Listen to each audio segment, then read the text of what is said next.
Yo, what's going on, everybody? It is Straight Outta Boston here, aka the King of Boston. Today we're back for episode number 16 of my Philadelphia Phillies franchise here on MLB15 the show. And as you can see, Cliff Lee was our only all-star. He's continuing to have a fantastic season. 2.5 ERA, 2.6 dips, just fantastic stuff out of the old veteran. So I see that Jerks and Profar was on the trading block, so I decided to center my Cliff Lee and Jose Bautista packages around targeting this guy, Jerks and Profar. Now, obviously the Phillies just made a really big trade with the Rangers in real life. Well, we're making an even bigger one, and take a look at part 2 of the deal. Mike fires Justin DeFreitas and JC Gutierrez for Dylan Tate, the former number 4 overall draft pick. And we also got Matt Harrison. Now, I swear to God, I actually did this trade before the Cole Hamels trade went down in real life. So, like, getting Matt Harrison was a complete coincidence. I actually just got him as a salary throw-in. And I don't know, they really wanted to get rid of him. I said I was fine taking on his $11 million salary. It's only got 1 year left on it. If I have to pay that, it's not a big deal. I don't mind. The Phillies have plenty of budget room. I think we were like $75 million under budget on our payroll this year. So I don't mind having to pay Harrison's salary. Plus, I don't think we'll have a problem unloading it if we really wanted to. But anyway, so we pick up Jerks and Profar and Dylan Tate. Now, Tate gets sent down to AAA. That's where he will start. He'll probably come up maybe later in the year, this year, maybe next year. He's a 69 overall right now, only 22 years old. So we got Jerks and Profar in the lineup today, though. They're going to be, or the Phillies are going to be opposing Drew Hutchison, who would end up actually striking out the side there in the first inning, despite allowing 2 runners, so 3 strikeouts in the first inning for Drew Hutchison. And now you can take a look at the Blue Jays lineup. This is going to be a big test for Eduardo Rodriguez, one of our great young arms here, but a power lefty. We'll see how he does against this, mainly right-handed lineup here in the Blue Jays.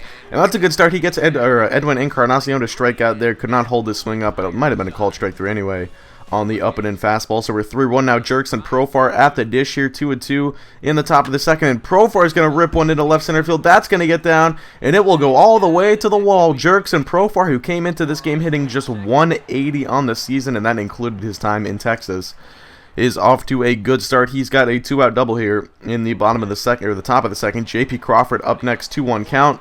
Crawford's going to ground this one, gloved by Travis, throw it to first in time, and Hutchinson is out of the inning, so nothing comes about the Profar double. We're onto the bottom of the second now. Danny Valencia up, he's going to go down swinging on that hard-biting slider right there from Eduardo Rodriguez, his second strikeout of the day. Take a look at the replay.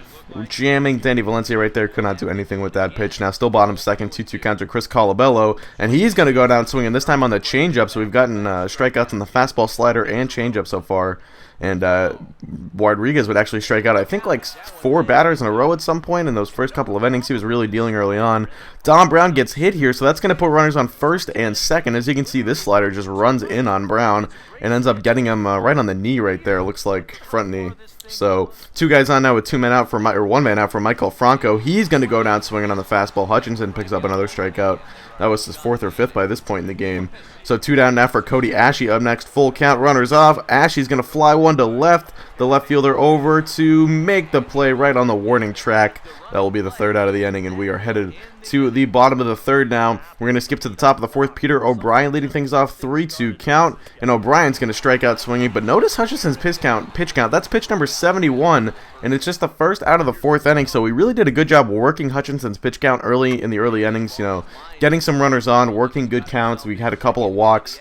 And hopefully we can take advantage later in the game. Profar's got his second hit of the game. This time it's a base knock to right. So he's got a 1-out single here now. 2-out single, excuse me. J.P. Crawford up. Crawford's going to hit this one back up the middle for a base. So that's going to put 2 guys on now with 2 men out for the top of the order. So Odubel Herrera will come up now and face the Blue Jays young righty here in Drew Hutchinson. So the 1-0 count to Herrera, pitch number 82 on the afternoon. That's going to be rolled over, grounded to the second baseman Travis, running throw to first in time, and that would get Hutchinson out of the inning. We are still scoreless here in Toronto. Bottom 4 now, man on first. Donaldson up. Donaldson grounds this one. Great play by J.P. Crawford, touches the bag, and then goes to first for the 6-3 double play. A nice defensive play there by J.P. Crawford, as you can see. And he somehow doesn't get taken out here by Travis. He pretty much does, actually. Somehow stays on his feet. So now later in the inning, next batter, Edwin Encarnacion. He's going to ground this one to Crawford. And Crawford's throw to first is offline. And that will let Encarnacion reach first safely, so it's an error for J.P. Crawford. After a spectacular defensive play, follows it up with an error, and then another ground ball to him, and he bobbles it. J.P. Crawford, 2 errors on back-to-back plays after such a nice double play turn. Unbelievable. So now Chris Colabello's up with 2 on and 2 out. This ball is going to get by the catcher Peter O'Brien. Runners will each advance a base safely, so it's going to be second and third with 2 outs for Colabello, the 2-2 count. And that's going to be ripped back up the middle for a base hit. 1 run's coming around. Here comes the second one. The throw from Herrera's offline, and that will allow Danny Valencia to come all the way around from second base and score, and it's a 2-run single. And yes, as NHL Flyer would say, fillet gonna fillet on that one. J.P. Crawford, 2 errors, leads to 2 runs for the Blue Jays. So next batter would be Russell Martin. He is going to end up flying this one to right field. Brown is there to make the catch. And Eduardo Rodriguez is out of the inning, but a rough one at that. Really not his own doing. Got to put the onus of that inning on J.P. Crawford. So Rodriguez would bounce back nicely, though. Bottom 5, he's going to get Michael Saunders to strike out swinging there on the high fastball. Now we're still in the bottom of the 5th. Jose Reyes up first pitch. He's going to take a changeup on the inner half for strike 1. A get-me-over changeup right there. 0-1 pitch. Fastball down and away, little 2-seamer. And, you know, because Rodriguez throws that 2-seamer a little bit slower than his 4-seamer, you can kick it back up to 96 high and away. And, you know, almost that 2-seamer acts as like a circle changeup sometimes if you throw it hard, or if you throw it softly enough. And then, you know, go back to the fastball up and away, and Reyes could do nothing with that. So Profar's got his 3rd AB of the game here. Top 6, first pitch. He's going to rip that one to left and jerks, and Profar's got 3 hits on the day. He's 3 for 3 as his fine afternoon continues. So we got a runner on first now with 2 men out for J.P. Crawford. Similar situation to the last time this guy was up, and he does the same thing he did last time, a little base knock. So 2 men on with 2 men out, and we're in the exact same situation we were in the top of the 4th, I believe, with Odubel Herrera up. 2 men on, 2 men out. This time he rips one to left center field. That ball is back at the track, at the wall, and gone. Odubel Herrera with the 3-run home run, and the Phillies take the lead. Look at that. Off of Drew Hutchinson, the man who really dominated this game for much of the early going. You know, he struck out the side in the first, probably had like 5 or 6 strikeouts in the first 3 or 4 innings, but Odubel Herrera coming through this time, knocking home Profar and Crawford in the process, and the young guns getting it done. I mean, those are 3 young building blocks in our team, so that is nice to see. We're into the bottom of the 6th now. Josh Donaldson fouls off the first 2 pitches of the AB. He's down 0-2, and he's going to go down swinging on the 2-seamer. That one was left right over the plate. Donaldson, at least this year, probably would crush that in real life, but either way, he strikes out there. So Aaron Loop is going to come on now for the top of the 7th. He would relieve Hutchinson, whose day would be done after 6 pretty solid innings. And Dominic Brown's going to take that one the other way into the left center field gap.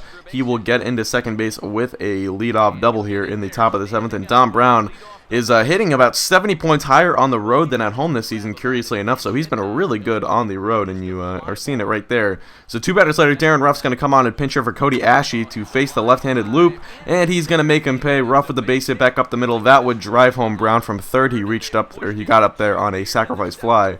So that's going to drive home the run. That will make it a 4-2 ball game. Now the Blue Jays are going to turn it over to Matt Lindstrom, the old closer, the former closer. And Peter O'Brien's going to ground that one to the first baseman. Good pick by Encarnacion. Throw to Reyes for 1. Back to Lindstrom covering first in time for the 3rd out of the inning. So we're on to the 8th now. Jose Miguel Fernandez getting things started with a leadoff base hit. And Fernandez, you know, really a guy that I'm coming around to. I think if I end up moving either him or Goriel, we still have a little bit of time before the deadline.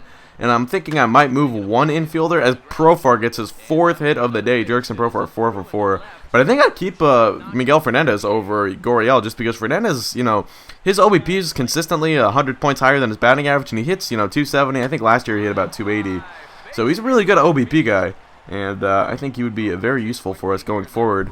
But J.P. Crawford's got his 3rd single of the day. That's a base hit into left. So that's going to load the bases. Now the Blue Jays will turn it over to one of their better relievers, Brett Cecil. Now Yulieski Goriel up next, 2-2 count. He's going to fly one to right. Right fielder over. He will make the play, but runners on 2nd and 3rd will both tag up. That will drive home another run. It's a 5-2 game. Another runner there. That's probably Profar gets into 3rd. So it's going to be 1st and 3rd with 2 men out now for the next batter. It will be Dominic Brown, who got last inning started with a double. This time he's going to go down swinging on the changeup, and that would be Brett Cecil's first strikeout in the 3rd out of the inning. So we're on to the bottom of the 8th now. It is Daniel Murphy, leading things off. He's going to rip one into right center field. That will get down, go all the way to the wall, and Herrera over to play it off the wall. He will fire it into the cutoff man, but it's a leadoff double for the former New York Mets, Daniel Murphy. Now it's Jose Reyes' turn. 0-1 count with Murphy on 3rd, and that is going to be ripped into left field for a base hit. Ruff is there, but that will drive home a run. So it's a 5-3 ball game now. Just the first earned run allowed by Rodriguez, though, today. And now it's Devin Travis up 1-1 count. Travis ground ball to the second baseman. Taylor made to actually that's to Crawford for one. On to first in time. A 4-6-3 double play. Travis is not happy.